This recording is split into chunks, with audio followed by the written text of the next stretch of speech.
ஹாப்பியா, ஹெல்தியா, ஜாலியா ஒரு life. Lanco Harmonia Pavilion Senior Living Apartments at Sri Perambatoor 2 BHK just 49 lakhs. Call 7717273747. கடக லக்னத்துக்காரவங்க வாழ்வில் வெற்றி பெற அவங்க ஜாதக அமைப்பு எப்படி இருக்குங்க? இந்த ஜாதகர் மனம் போல ஒரு வாழ்க்கை உண்டு. சோதனைகளை கடந்துடலாமா, நாம எதிர்நோக்கிற பிரச்சனை நமக்கு கிடைச்சிருமா, பொருளாதாரத்தில் நான் உயர்ந்துருவேனா சார் அப்படின்னு ஒரு ஆள் கேட்கணும். இவருக்கு என்ன சொல்லணும்னா, ஜாதகத்தில் இந்த சந்திரன் பலமாயிட்டா உங்களுக்கு பூர்வ புண்ணிய பலன் புத்திர யோகங்கள் உண்டு. பூமி மனை வாகன யோகம் உண்டா. 4ஆம் இடம் துலாம் வீடு. இந்த லக்னத்துக்கு சனி சுக்கிரன் பலம் பெற்றாலும் சனி சுக்கிரன் சேர்க்கை பெற்றாலும் இறைவன் நமக்கு நல்லது செய்யத்தான் இறைவன், நல்லது செய்யத்தான் கிரகமும். ஒரு எடுத்துக்காட்டோட சொல்லிருங்க. நம்ம ஒரு இப்போ வேற ஒன்றும் இல்லை. ஒருத்தருக்கு கடக லக்னம், லக்னாதிபதினு சொல்லக்கூடிய சந்திரன், சூரியன். சுகமேஸ்வரன் அண்ணாச்சி வணக்கம். வணக்கம் அண்ணாச்சி. வணக்கம் ஐயா. வணக்கம் அண்ணாச்சி. கடக லக்னத்துக்காரவங்க வாழ்வில் வெற்றி பெற அவங்க ஜாதக அமைப்பு எப்படி இருக்குன்னு? மேசம் பார்த்தோம், ரிஷமம் பார்த்தோம், மிதுனம் பார்த்துட்டோம். அப்படினால இப்போ கடக லக்னத்தில் பிறந்தவங்க எங்களுக்கு இல்லையான்னு ஒரு கேள்வி கேட்பாங்க. கரெக்டா? ஆமாம். அப்போ இந்த கடக லக்னத்தில் இந்த கடக வீட்டில் லான்னு போட்டால் கடக லக்னம். ஏன் சொல்றோம்னா தெரியாதவங்க தெரிஞ்சுக்கிடுவாங்க. கண்டிப்பா கண்டிப்பா. அவங்க ராசியை பத்தி கேட்பாங்க. ராசிக்கு பொருந்துமா நிறைய உறவுகள் கேட்பாங்க. ராசிக்கு இது பொருந்தாது, லக்னம் லான்னு போட்டிருந்தா லக்னம். அப்ப அந்த வீட்டுக்கு உண்டான அந்த வீட்டுக்கு சொந்தக்காரர் யாருன்னா சந்திர பகவான். இந்த சந்திரன் இந்த லக்னத்திற்கு ஆட்சி உச்சம் பெற்று விட்டால் ரைட்டா, இந்த ஜாதகர் மனம் போல ஒரு வாழ்க்கை உண்டு. அவர் எந்த துறையில் ஆசைப்படுறாரு, எந்த மாதிரி இருக்காரோ அதுக்கான இலக்கை அவர் இணைஞ்சிருவார், அடைஞ்சிருவார். இன்னும் லக்னாதிபதி பலப்பட்டாரா, ஹெட் ஆஃபீஸ் ஸ்டடியாக இருந்துச்சு, நிர்வாகம் சரியா இருக்கு அப்படின்னு அதில் அர்த்தம். இதுதான் ஃபர்ஸ்ட் பாயிண்ட். இது இவங்க ஒரு டிக் அடிச்சுக்கலாம் இந்த ஜாதகத்தை பார்த்துட்டு. அப்போ லக்னத்தில் சந்திரன் இருக்காரா, ரிஷபத்தில் சந்திரன் இருக்காரா? லக்னத்தில் சந்திரன் இருக்காரா, ரிஷபத்தில் சந்திரன் இருக்காரா? ஆமாம், லக்னத்தில் இருந்தால் ஆட்சி, ரிஷபத்தில் இருந்தால் உச்சம். இது ஃபர்ஸ்ட். அதுக்கப்புறம் 5ல் இருக்காரா, அந்த லக்னாதிபதி சந்திரன் 5ல் நீச்சம்னு பயப்படக்கூடாது. 9ல் இருக்கார் மீனத்தில், சூப்பர். இது இப்படி இருந்தாலும் ஒரு டிக் போட்டுக்கோங்க. கரெக்டா? இது இந்த ஜாதகத்துக்கு ஒரு பெரிய ப்ளஸ். ஒரு ஜாதகத்தில் ப்ளஸ் என்னன்னு டிக் அடிச்சிட்டிங்கன்னா சோதனைகளை கடந்துடலாமா, நாம் எதிர்நோக்கிற பிரச்சனை நமக்கு கிடைச்சிருமா, நம்ம விடாமுயற்சி செய்யலாமான்னு ஒரு முடிவுக்கு நீங்க வந்துடலாம். சோதனை கடந்து சாதனை படைக்கலாமா. நமக்கு எதிர்காலம் உண்டாங்கிறதானே எல்லாருடைய கேள்வியும். எனக்கு எதிர்காலம் உண்டா இதான கேள்வி. என் எதிர்காலம் எப்படி இருக்கும் இதான கேள்வி. நம்மகிட்ட அதுதானே தெரிஞ்சுக்கிற வராங்க. எதிர்காலத்தில் வெற்றி பெறுவனா, அதான் எதிர்காலம் எப்படி இருக்கும், நல்லா இருக்குமான்னு தெரிஞ்சுக்கிட்ட தானே வர்றது. அப்ப இந்த அமைப்பு இருந்துச்சுன்னா ஜெயம். இது நம்ம ஜோதிடர்களும் ஜோதிட ஆர்வர்களும் பார்க்கும்போது அவங்க மற்றவங்களுக்கு கைடு பண்றதுக்கும் பயன்படும். நிச்சயமா. இது அதுக்கப்புறம் இந்த லக்னத்துக்கு யோகி யாரு அப்படின்னு கேட்டீங்கன்னா, கடகலத்துக்கு 5 கூடியவன் செவ்வாய், 9 கூடியவர் யாரு, குரு. இவர்கள் பலம். பலம்னா என்ன அப்படின்னு ஒரு கேள்வி உங்களுக்கு வருமா இல்லையா? விருச்சிகத்தில் செவ்வாய், மகரத்தில் செவ்வாய், மேசத்தில் செவ்வாய் இஸ் குட். ரைட்டா? 9 கூடிய குரு தனுசுல இருந்தாலும் சரி, அது 6ஆம் இடமே, அதை பற்றிலாம் கவலைப்படாதீங்க. தனுசுல இருந்தாலும் சரி, மீனத்தில் இருந்தாலும் சரி, லக்னத்தில் இருந்தாலும் சரி. குரு லக்னத்தில் உச்சம், தனுசுல ஆட்சி, மீனத்திலையும் சொந்த வீடு. ரைட்டா இல்லையா? ரெண்டுமே பலமாயிரும். ரெண்டுமே தனுசுல கூடுதல் பலம் அப்படின்னு ஒரு கணக்கு. கரெக்டா? இப்படி ஒரு அமைப்பு அதில் வந்து இதில் ஏதாவது ஒன்று இருந்தாலும் ஜெயிக்கும். இது செகண்ட் பாயிண்ட். எனக்கு செவ்வாயும் நல்லா இருக்கு, குருவும் நல்லா இருக்கு. இல்ல, குருவும் செவ்வாயும் சேர்ந்து இருக்கு, குருவும் செவ்வாயும் பாக்குது, எங்க வேணாலும் இருக்கட்டும். இல்ல குரு நட்சத்திரத்துல செவ்வாய் இருக்கு, இல்ல செவ்வாய் நட்சத்திரத்துல குரு இருக்கு. ஒரு ஆளுக்கு சொல்லுவாரு, கடகலக்கணம் சார் எனக்கு குருவும் செவ்வாயும் 12ல் போயிருச்சு, அல்லது கடகலக்கணத்துக்கு செவ்வாய் 12ல் குரு பாக்கு, எப்படியோ ஒரு கனெக்ஷன் வந்தா சரி, அந்த 2 பேர் இணைவு உங்களை கீழே விடாது. யோகாதிபதிகள் 2 சேர்ந்தா கீழே விடவே செய்யாது. கரெக்டா? இதுவும் உங்களுக்கு ஒரு டிக். அப்போ உங்களுக்கு எதிர்காலம் உண்டு, வெற்றி உண்டு, உங்களுடைய நோக்கம் எண்ணங்கள் ஈடேறும். இது இறைவனுக்கு நன்றி சொல்லணும் அப்படிங்கிறத நீங்க தைரியப்படுத்திக்கணும். அதை நினைச்சுக்கிட்டு நம்ம வீட்டு சும்மா இருக்கக்கூடாது. நம்ம உழைப்பையும் முயற்சியும் நம்ம ஃபாலோ பண்ணணும். கரெக்டாங்கய்யா? இது கணக்கு. இப்போ இந்த லக்கணத்தை பொறுத்த வரைக்கும் உங்களுக்கு பொருளாதாரத்தில் நான் உயர்ந்துருவேனா சார் அப்படின்னு ஒரு ஆள் கேட்குன்னு வைங்க. இவருக்கு என்ன சொல்லணும்னா, செவ்வாய் வலுத்து விட்டால் உங்களுக்கு பொருளாதார மேன்மை உண்டு. லக்கணத்துக்கு 5 கூடியவர், 2ஆம் இடத்துக்கு அவர் 9 கூடியவர், உயர்வு உண்டு. கரெக்டா சார்? கண்ணை விட்டு சொல்லுங்க, மாறவே செய்யாது. அப்போ இவங்களுக்கு எனக்கு பூமி மனை வாகன யோகம் உண்டா அப்படின்னு ஒரு கேள்வி வந்துச்சுன்னா, 4ஆம் இடம் துலாம் வீடு இவருக்கு 4ஆம் இடம், அதற்கு 5, அதற்கு 9, சனியும் புதனும் வலுத்துருச்சுன்னு வச்சுக்கோங்க, இவங்களுக்கு பூமி மனை வாகன யோகங்களை கொடுத்துரும். நிச்சயம் உண்டு. கரெக்டா? 4ஆம் இடம் கல்வின்னு சொல்லும், மனம் போல உயர்கல்வியும் உண்டு. புரியாங்க? கல்வி ஸ்தானத்தையும் அது கொடுத்துரும். இதை நம்ம தெளிவாகவே சொல்லிடலாம். கரெக்டா? ஒரு கிரக இணைவத்தை நமக்கு என்னென்ன உண்டு இல்லைங்கிறத என்ன செஞ்சிடலாம், லக்னத்தின் அடிப்படையில் கிரகணி வச்சு என்ன உண்டு இல்லைங்கிறத கண்டுபிடிச்சிடலாம். பொதுவாக இந்த கிரகம் இங்கே இருந்தாலே ஜெயம், இந்த கிரகம் இருந்தால் என்ன யோகமும் உண்டு. கரெக்டா? இப்போ 5ஆம் இடம் புத்திரஸ்தானம்னு சொல்லக்கூடிய இடம் என்ன அப்படின்னு கேட்டிங்கன்னா, உங்களுக்கு விருச்சகம், அதுக்கு 9 சந்திரன். ஜாதகத்தில் இந்த சந்திரன் பலமாயிட்டா உங்களுக்கு பூர்வ புண்ணிய பலன் புத்திர யோகங்கள் உண்டு. கரெக்டா? இது நீங்கள் இந்த ஜாதகத்தை பார்த்து நீங்கள் டிக் அடிச்சுக்கலாம், இதெல்லாம் நமக்கு ஜெயம். வருமானம் உண்டாங்கிறத நம்ம செவ்வாய் பழத்தை வச்சு தெரிஞ்சுக்கலாம். சரி, இப்போ இவங்களுக்கு ஒரு கேள்வி கேட்பாங்க, லக்னாதிபதி நீசமாயிருச்சு சார், மறைஞ்சிருச்சு சார் அப்படிம்பாங்க. லக்னாதிபதி மறைஞ்சாலே நம்ம ஏற்கனவே என்ன சொல்லியிருக்கோம், பார்த்த வீடையும் எடுக்கணும். லக்னாதிபதி 5ல் போனால் நீச்சம்தான், இல்லைன்னு சொல்லலாம். ஆனால் பார்க்குற இடம் 11 வெற்றி ஸ்தானத்தை பார்க்கும். லக்னாதிபதி கஷ்டப்பட்டு வெற்றி அடைஞ்சாருங்க, பார்க்குற வீடு வெற்றி ஸ்தானம் இல்லையா? நான் சொல்ல புரியுதா? புரியுது. டவுன் ஆகி மேலே வந்தார், அவ்வளோதான். ஏன் இந்த விளக்கத்தை சொல்கிறேன்னா, திருப்பி திருப்பி சொல்ல மாதிரியே தெரியும், ஆனால் மனசில் நிற்கும். இல்லைன்னாச்சு ஏன் சொல்லணும்னா, நம்ம வேற ராசி சொல்லியிருப்போம், கடக உறவுகள் பார்க்குறப்ப அவங்களுக்கு தெரியணும்ல, கடவுள் பார்க்கும் அவங்களுக்கு தெரியணும். நீச்சமாகி மேலே வந்துட்டேன். அப்போ இந்த லக்னாதிபதி 5ல் நீசமாயிட்டு 11 பார்க்காரு. சனி பார்வை இந்த லக்னாதிபதிக்கு இருந்துச்சுன்னா தலைமை பொறுப்புகள்லாம் வந்துடும். செவ்வாய் சனி பார்த்தா பெரிய ஆளாயிருவாங்க இந்த அமைப்பில். இதெல்லாம் நீங்கள் பார்த்து சொல்லதுக்கு பயன்படும். பொதுவாக லக்னாதிபதி பழுத்தா உங்களுக்கு அழகான தோற்றத்தை கொடுத்துரும். லக்னாதிபதியும் 1, 2 அதிபதிகள், லக்னாதிபதியும் 2 கூடியவரும் பலம் பெற்று விட்டால் அவனுக்கு முகவசியம்ங்கிறான். இதை பார்த்தாலே தெரிஞ்சுக்கும். கரெக்டா? இந்த ஜாதகத்துக்கு கெட்டவன் யாரு? சரி, நல்லவனை சொல்லிட்டீங்க சார். இந்த ஜாதகம் எல்லாத்துக்கும் ஒரு கெட்ட ஒரு வில்லன்னு ஒன்று உண்டு இல்லை, நல்லது உண்டு கெட்டது உண்டு.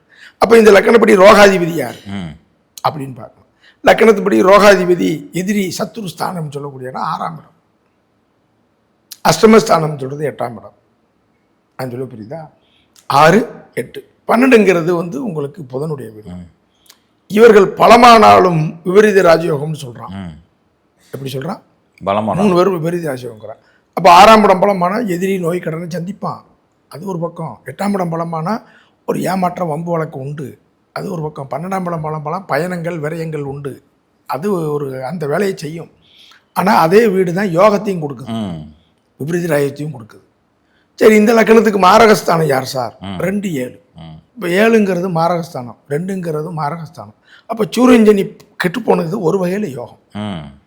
சார் என்ன சார் அவர் தனாதிபதி ஆகிட்டாருன்னா அந்த 2ஆம் பாவ விஷயத்தில் ஒரு பாதிப்பு இருக்கும், கண்ணு பல்லு குடும்ப விஷயங்களில் பாதிப்பு இருக்கும். அவர் 4ஆம் இடத்துல நீசமாகிறாரு, ஒரு லேண்டு ப்ராப்பர்ட்டி வாங்குறதுல ஒரு தொந்தரவு இருக்கும். அந்த ரூல் வேலை செய்யும், அதுக்கு யோகம்ங்கிறது வேலை செய்யும். நான் சொல்ல புரியுதாங்க? அப்போ இங்கே மாரகாதிபதிகள் பலங்குறையும் போது யோகத்தை கொடுத்துரும். பாவக ரீதியான பாதிப்பு உண்டு, அது வேற. பாவிகள் கிட்ட யோகம்ங்கிறது தனி. கெட்டவன் கெட்டில் கிட்டிடும் ராஜயோகம் இங்கே வேலை செய்ய ஆரம்பிச்சு. கடகலக்கணம் சூரியன் நீசமாக இருப்பார், சனி மறைஞ்சிருப்பார், டாப்பில் இருப்பாங்க. நான் நிறைய பேரை பார்த்துருக்கேன். இதெல்லாம் பார்த்து ஒரு ஜாதகத்தை பார்த்த உடனே நீங்கள் டிக் அடிச்சுக்கிட்டு போய்கிட்டே இருக்கலாம். இந்த லக்கணத்துக்கு சூரியன் கட்டானாச்சு, செவ்வாய், சனி, சுக்கிரன். நல்லா பாருங்கள், சுக்கிரன் லக்கணத்துக்கு பாதகாதிபதி தான், ஆனாலும் பெரும் பணத்தை சொல்லக்கூடியவங்க சனியும் சுக்கிரனும் தான். இந்த லக்கணத்துக்கு சனி சுக்கிரன் பலம் பெற்றாலும் சனி சுக்கிரன் செயற்கை பெற்றாலும் செல்வந்தராக இருப்பான். இங்கே பாதகாதிபதி சுக்கிரன் பலம் பெறக்கூடாது. பாதகாதிபதி வளர்த்துட்டாரே சார் அப்படின்னா பாதகமான செயல் ஒன்று உண்டு, அவ்வளோதான். யோகம்ங்கிறது வேறு. பாதகாதிபதி வலுத்து 2ல் இருந்தார் சார்னா குடும்ப விஷயத்தில் கவனமாக இருக்கணும், திருமண விஷயத்தில் கவனமாக இருக்கணும். ஒரு முறை பொருளாதார வீழ்ச்சி வரும், அவ்வளோதான். தவிர மறுபடி செல்வத்தை அள்ளி கொடுத்துக்கிட்டு தான் இருப்பார். ஒரு தடவை என் பேச்சு எடுபடலை, ஆனால் ஒரு தடவை என் பேச்சு எடுபடுது. கரெக்டாக சொல்கிறது புரியுது. இவருடைய பாதிப்பு ஒன்று வந்த பிறகு அதுக்கப்புறம் அது எல்லா நேரமும் பாதிப்பையே கொடுக்காது. எல்லா கிரகமும் எந்நேரமும் தண்டிச்சுக்கிட்டே இருந்தால் அப்புறம் எப்படி கஞ்சி குடிக்குது, எப்படி பிழைக்குது, வாழ்க்கையில் எப்படி உயர வர? இறைவன் நமக்கு நல்லது செய்யத்தான் இறைவன், நல்லது செய்யத்தான் கிரகமும். கஷ்டம்ங்கிறது உங்களை பக்குவப்படுத்துறது, பாடம் கொடுக்கறது, உங்களுக்கு ஞானத்தை ஏற்படுத்தத்தான் கஷ்டம். வியாதின்னு ஒன்று வந்தால் தானே உடம்ப பார்க்குறோம். ஐயா பாத்தியா ஹெல்த்து, உடம்ப கவனிச்சுக்கோ. வியாதி இல்லைன்னா உடம்பை பற்றியே மறந்துடுவோம். வறுமைன்னு வந்தால் தான் பணத்துடைய பெருமை தெரியும். கேட்டாங்கய்யா, கஷ்டம் வரும்போது தான் நேரம் என்ன, காலம் என்ன, நல்லவன் யார், கெட்டவன் யார், கூட இருக்கிறவன் யார், எதிராளி யார், அனுபவம் தான் ஒரு மனுஷனை பெரிய ஆளாக்கும். கடவுளே அப்போ நினச்சி கண்ணுக்கு தெரியணும். ரைட்டா இல்லையா? அப்போ தான் தெரியும். உடனே வரம் கிடைச்சிட்டாலும் இருக்காது. எதுவும் எந்த ஒரு விஷயமும் தாமதமாக கிடைக்கும் போது தான் மவுஸ் அதிகம். சீக்கிரம் கிடைச்சா அதுக்கு மகிமை இல்லை. கரெக்டா இல்லையா? அதனால சிரமங்கள் எல்லாம் இங்கே நம்ம பேஸ் பண்ணணும். மனுஷனாக பிறந்தா பேஸ் பண்ணணும். அதில் நம்ம ஜெயம் பெறுவோமா, நமக்கு எதிர்காலம் இருக்கா, நம்ம வாழ்க்கையில் முன்னேறுவோமான்னு தெரிஞ்சுக்கிட்டு நம்ம ஸ்பீடை ஆரம்பிச்சிடணும். கேட்டாங்கய்யா, நம்ம உழைக்க ஆரம்பிச்சிடணும். நம்ம நல்லா வந்து 4 பேருக்கு ஏதாவது ஹெல்ப் பண்ணணும். இது பேர் புகழ் தரும். கேட்டாங்கய்யா, இப்படி தான் இருக்கணும். அப்போ இந்த கடகலக்கணம் அப்படிங்கிறது வந்து பார்த்தீங்கன்னா இவங்களுக்கு வந்து அந்த லக்கணம், அந்த திரிகோணாதிபதிகள் எப்படி இருக்காங்க, லக்கணாதிபதி எப்படி இருக்காரு, யோகம் தரக்கூடிய நல்லா இருக்காங்க, பாதகம் தரக்கூடியவங்க கெட்டு போயிட்டாங்களா, நோ ப்ராப்ளம். இப்போ ஒரு சின்ன சந்தேகம் என்னாச்சு, லக்னாதிபதி நல்ல உச்சமோ ஆட்சியோ இருக்காரு, ஆனால் அது பாவ கிரகம் பார்த்துருச்சு, அதனால பலன் குறையுமா? இல்லை நம்ம சொன்ன 1, 5, 9 வந்து அவங்க நீங்கள் சொன்ன மாதிரி ஆட்சி உச்சம் எல்லாம் இருந்தால் கூட அது ஒரு பாவ கிரகம் பார்த்துருச்சு, இதனால குறையுமா? இப்போ வேற ஒன்றும் இல்லை, லக்னாதிபதி வளர்த்துட்டாரு. ஓ ரைட், ஓகே. ஆனால் அவருக்கு வந்து பார்த்தீங்கன்னா கூட சனி பகவான் இருக்காரு, இல்லை பாதகாதிபதி சுக்கிரன் இருக்காரு. அப்படின்னா இவர் நினைச்சதை அடைகிறதுக்கு போராடுவார், அல்லது கிடைச்சி இவருக்கு அதில் ஒரு அதிருப்தி ஏற்படும். பாதகம்ங்கிறது புரியுதாங்கண்ணாச்சி? அதுக்கப்புறம் அது யோகமாயிரும். ஒரு எடுத்துக்காட்டோட சொல்லிருங்கண்ணாச்சி. நம்ம இப்போ வேற ஒன்றும் இல்லை, ஒருத்தருக்கு வந்து கடகலக்கணம், லக்கணாதிபதினு சொல்லக்கூடிய சந்திரன், சூரியன், சுக்கிரன் எல்லாம் வந்து இவருக்கு கடகலக்கணத்துக்கு 4ஆம் இடத்துல போய் உட்காந்துருக்கு. அப்போ துலாமில் உட்காந்துருக்குன்னா ஒரு முறை இவருக்கு வந்து வீடு வண்டி வாகனம்ங்கிறதுல பொருளாதாரத்தை முதலீடு செஞ்சு ஒரு தடை வரும், அல்லது படிக்கிற காலத்தில் ஒரு சின்ன ஒரு மிஸ்டேக் வரும். இப்படி தான் சொல்லணும். அதுக்கப்புறம் அவருக்கு மேன்மையை கொடுத்துரும். கேட்டா மனசு போல அமையலைங்கிறது. இப்போ வேற ஒன்றும் இல்லை சார், யோக கிரகம் நல்லா இருக்கு, எனக்கு அந்த யோகம் இன்னும் வரலையேன்னா வேற என்ன கிரகம் பார்க்குதுன்னு பார்க்கணும். இப்படித்தான் நீங்க இது பண்ணணும். கரெக்டா? வகுப்புல கேட்க வேண்டிய கேள்விலாம் இங்கே கேட்டுக்கிட்டு இருக்கேன்.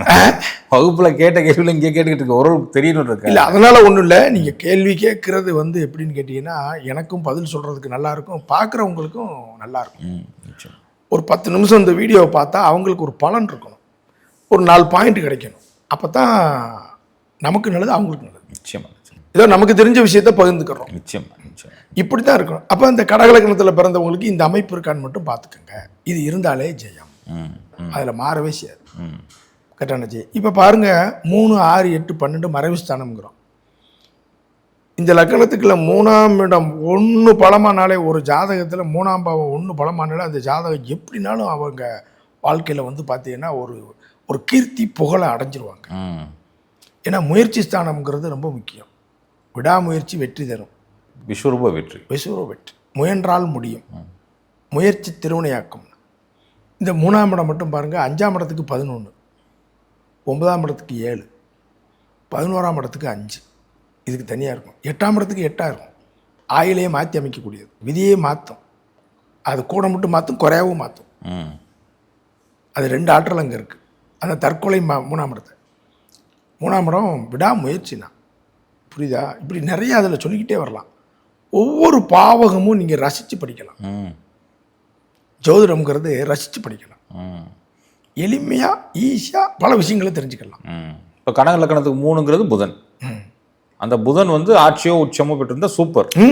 பொதுவாகவே கடகலக்கணமே பெரும்பாலும் மேக்சிமம் நல்லா இருப்பாங்க சார். மேக்சிமம் ஒரு 50-60% மேக்சிமம் அவங்களுக்கு வந்து ஒரு ஸ்டேட்டஸாக தான் இருக்கும் கடகலக்கணம்.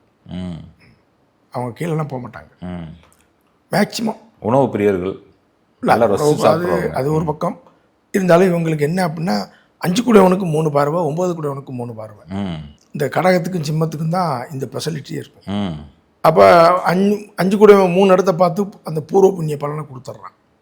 நான் சொல்லி புரியுதா? 9 கூடையவன் 3 இடத்த பார்த்து அதிர்ஷ்டம் பாக்கியத்தை கொடுத்துருவான். 6 இடம் புகழ டம்முன்னு கிடச்சிடும். 12ல் 6 கிடச்சிடும். ம் ம் இவங்களுக்கு அது ஒரு பெரிய ப்ளஸ் பாயிண்ட். ம் நிறைய பாருங்க கடகளுக்கு நல்ல போஸ்டிங், நல்ல ஒரு இதில் நிறைய பேர் 100க்கு 100 நான் சொல்ல வரல, நிறைய பேர் ம் ஒரு 60% பேருக்கு நீ கேரண்டியாகவே சொல்லலாம். ம் ம் ம் கரெக்டானாச்சு? கேட்ட அந்த பாவகிரகம் பார்க்கறனால ஒன்றும் பிரச்சனை இல்லை, கொஞ்சம் இதாக இருக்கு. ஆமாம் ஆமாம், பலனில் வேரியேஷன் இருக்கும். எனக்கு லக்னாதிபதி உச்சம் சார், நான் வரல சார், அது பாதகஸ்தானம். லேட்டாக வந்தியா? ஆமாம் சார்.